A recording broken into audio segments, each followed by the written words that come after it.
grail in the biobanking industry is all about maximising the value of biospecimens to deliver new therapies.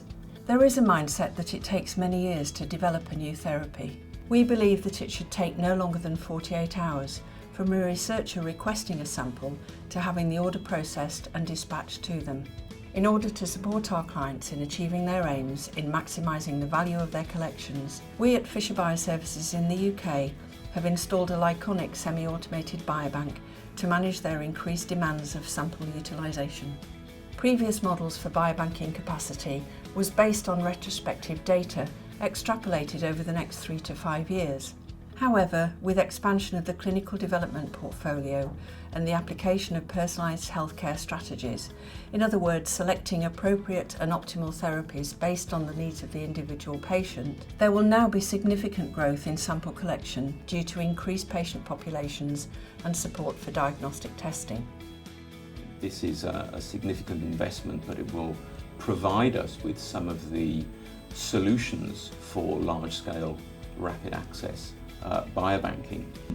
We all know that biobanks comprise large quantities of biological samples containing huge amounts of potential valuable data, and they are incredibly valuable in development of new therapies and the validation of new biomarkers to help in the diagnosis of disease. For example, in cancer research, biological samples are really pushing the boundaries in terms of genomic, proteomic and metabolomic studies.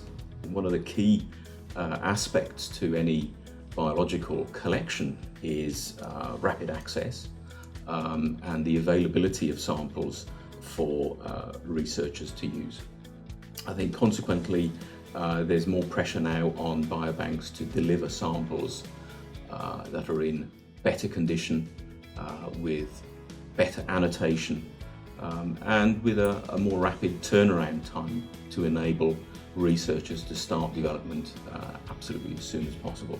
In terms of increased storage density, reduced cost of operation, and environmental sustainability, automation is probably without doubt the most important development in equipment for biobanking.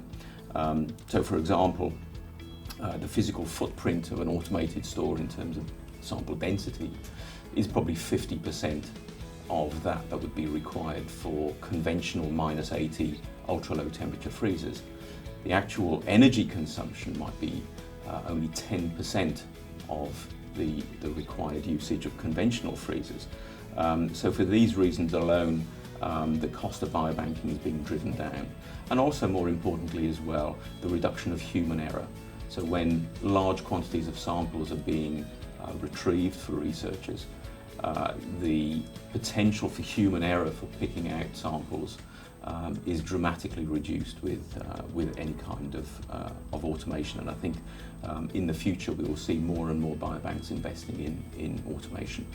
One of the biggest challenges in automated low temperature storage is the reliance on storing in consistent storage vessels, sample size, vials, labeling, etc. However, many retrospective collections that have been collected over many years are in a diverse range of sample sizes with different types of containers, different kinds of labeling, and this is really not automation friendly storage. So the Lyconic system brings the flexibility to be able to store any type of sample container with any kind of labeling system, as long as it can be fitted into a standard 130mm square cryobox format. Essentially, the construction of the system is based on the principles of a very large chest freezer with vertical cassettes with multiple levels, with a standard footprint of a standard cryobox. So what this means is that retrospective collections of any type of sample size can be stored within cryoboxes and used effectively in an automated system. Now, it does rely on a certain amount of operator intervention, which is why we call it semi-automated. So the instrument will pick a cassette containing the sample that's required, bring it to an operator interface, and an operator will take a barcoded cryobox containing the sample. It will be scanned to be verified that it's the right box, and inside the appropriate sample will then be removed, scanned again, or the data input to verify it's the correct sample. Achieving a one-to-one utilisation rate would amount to a 3 or 4-fold increase in the request to many research biobanks. If we add this to the requirement for more speed, we can expect that it will quickly become difficult to meet the demand without automation for ultra-low temperature discrete vessel retrieval. The development of such capabilities will have a great impact on scientific research and delivering medicines to patients. Whilst it will force us to rethink many of our processes, we could finally be in a position to lose the banking word. It then all becomes about using the samples.